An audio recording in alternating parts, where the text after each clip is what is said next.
Buenos días. Hoy les voy a hablar un tema un poco más frecuente, las fracturas de la diáfisis de la tibia en el niño. Estas fracturas, como les decía, son fracturas frecuentes. Aproximadamente el 8% de todas las fracturas en el niño, pero si nosotros vemos como causa de hospitalización la fractura, tenemos que ocupar el segundo lugar después del fémur. La mayoría se produce en niños menores de 10 años y tiene un pic aproximadamente a los 8. 70% de estas fracturas son aisladas, ya sea de la tibia o del peroné, y solo 30% son bilaterales. De estas, el tercio proximal se compromete en un 11%, el tercio medio en un 39% y el tercio distal de la diáfisis en un 50%.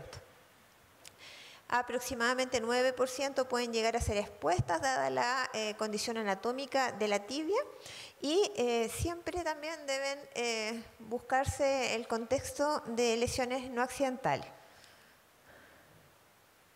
En cuanto a la anatomía, tenemos que saber que la tibia es un hueso que está relativamente cerca de la piel.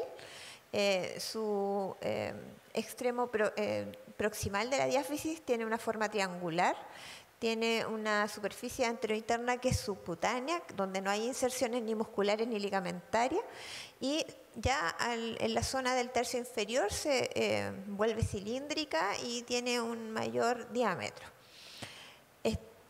Además, está unida al peroné por la membrana interósea, que es un elemento que le da estabilidad y que está en directa relación con las estructuras vasculares. Del punto de vista anatómico, la pierna se divide en 4 compartimentos: el compartimento anterior, lateral, posterior profundo y posterior superficial, donde vamos a encontrar distintos grupos musculares y elementos también neurovasculares asociados que es importante conocer. El mecanismo de estas fracturas puede ser de dos maneras, puede ser directo o indirecto. El directo va...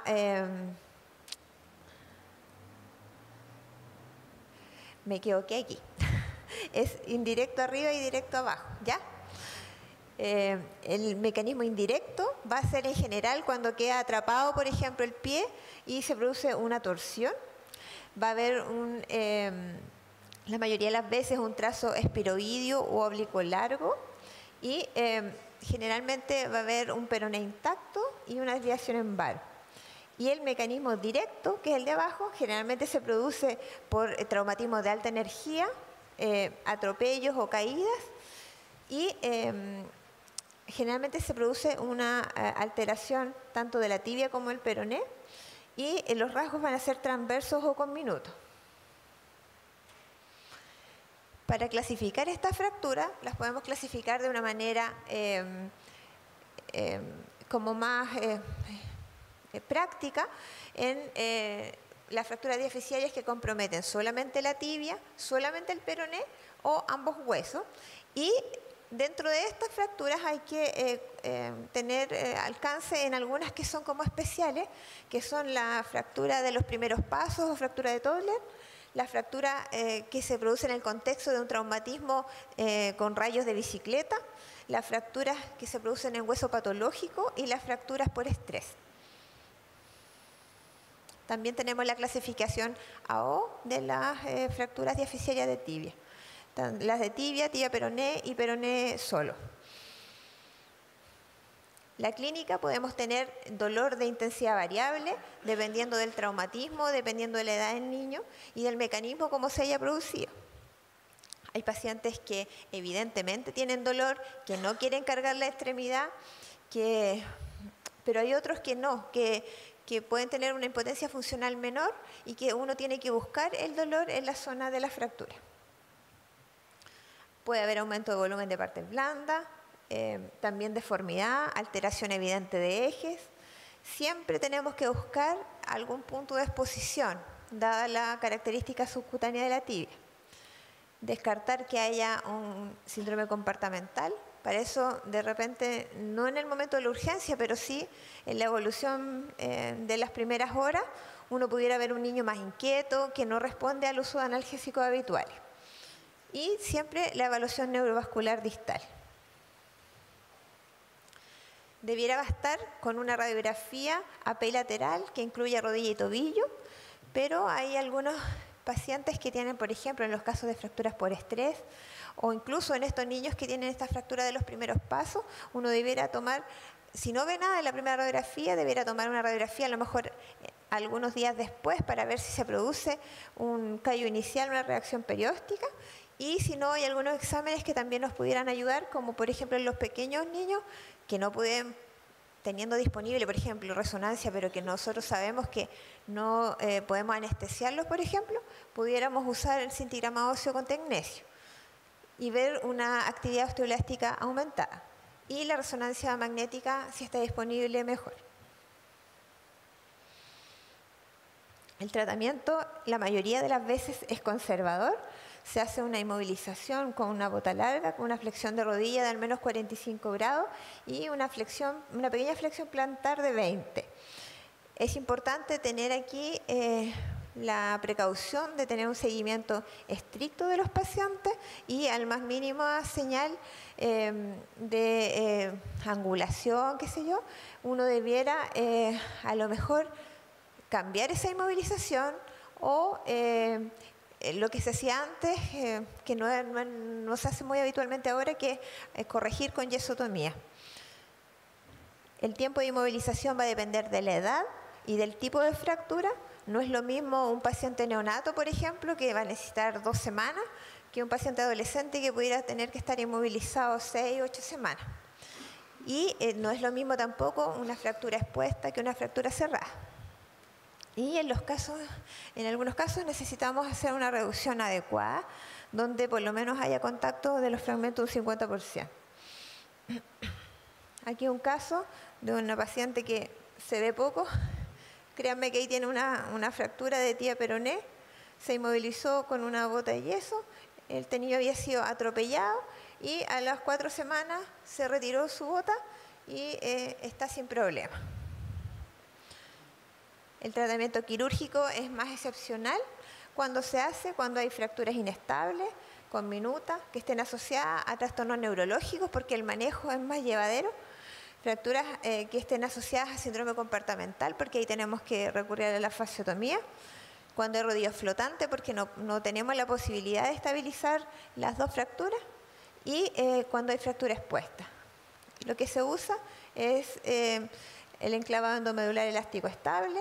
También en los niños mayores pudieran usarse clavos rígidos, fijador externo, y en algunos casos igual se ocupan agujas de Kirchner solas o tornillos también interfragmentarios. Aquí un paciente, 12 años, que no tiene una fractura tan mal alineada, pero se decidió ponerle un enclavado endomedular elástico estable porque estaba cursando con un traumatismo encefalocraniano y estaba en la unidad de cuidado intensivo y eso facilitó su manejo. Aquí se le puso el enclavado. Igual tiene algunas cosas que son como muy específicas para que las tratemos ahora, pero por eso tuvimos una pequeña aquí angulación en valgo. Y esto está después de más o menos 1 año 9 meses cuando se retiró la osteosíntesis. ¿Qué complicaciones podemos tener? Bueno, siempre hay que estar atento al síndrome comportamental. Esto puede ser hasta casi un 10% de los casos. Y el tratamiento es la fasciotomía. Como les decía, es importante que nos demos cuenta, un niño que está inquieto, que no responde bien a la inmovilización, que no responde bien a los analgésicos normales, ese niño hay que buscarle y tratar de medirle las presiones comportamentales. En caso de lesiones vasculares, son raras, pero hay que buscarlas cuando hay fracturas con gran desplazamiento o en las fracturas expuestas. En las deformidades angulares, poca capacidad de remodelación acá, especialmente si hay una deformidad rotacional que no va a remodelar o en que tenga más de un plano. Las malrotaciones, como decía, cuando son mayores de 20 grados pudieran afectar la función del miembro inferior. Si hay dismetría o no, la mayoría de las veces no se produce una dismetría significativa y el retardo de consolidación, que habitualmente cuando quedan fracturas con los fragmentos muy distraídos o asociados a exposición.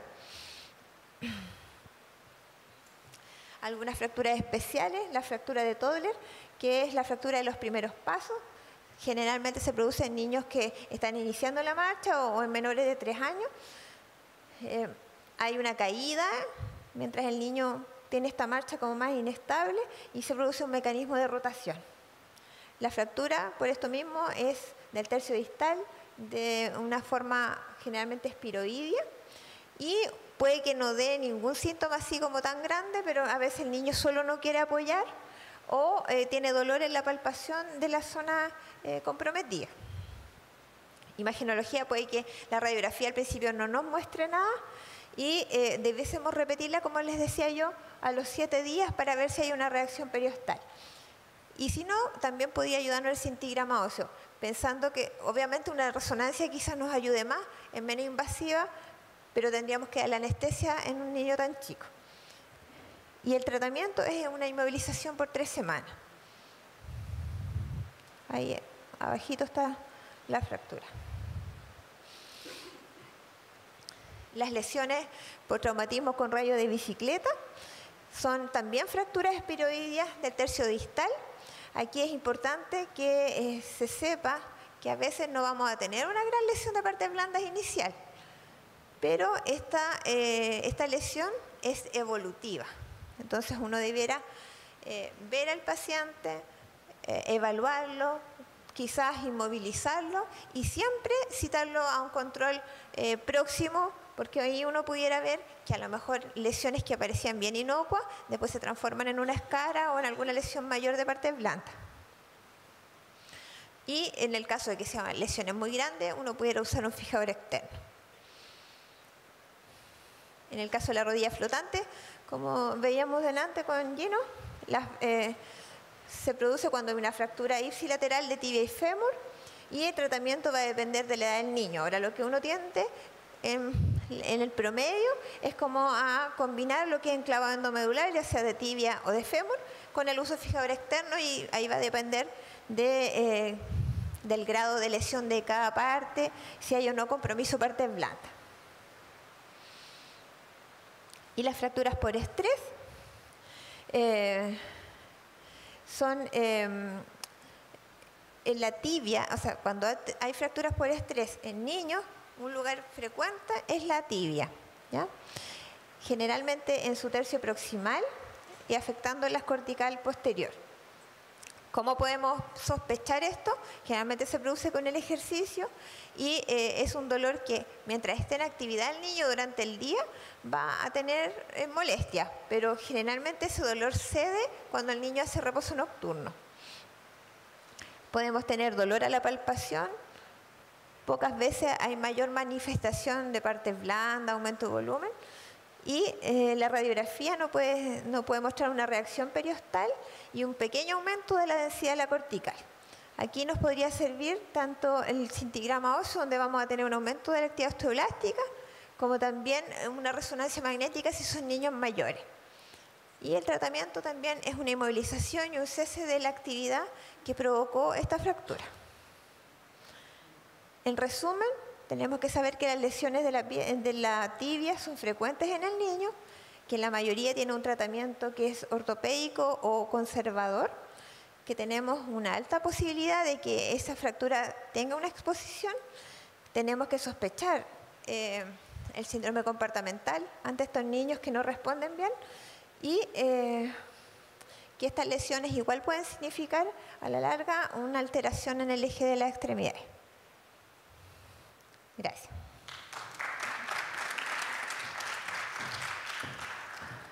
Muchas gracias, Claudia. A continuación.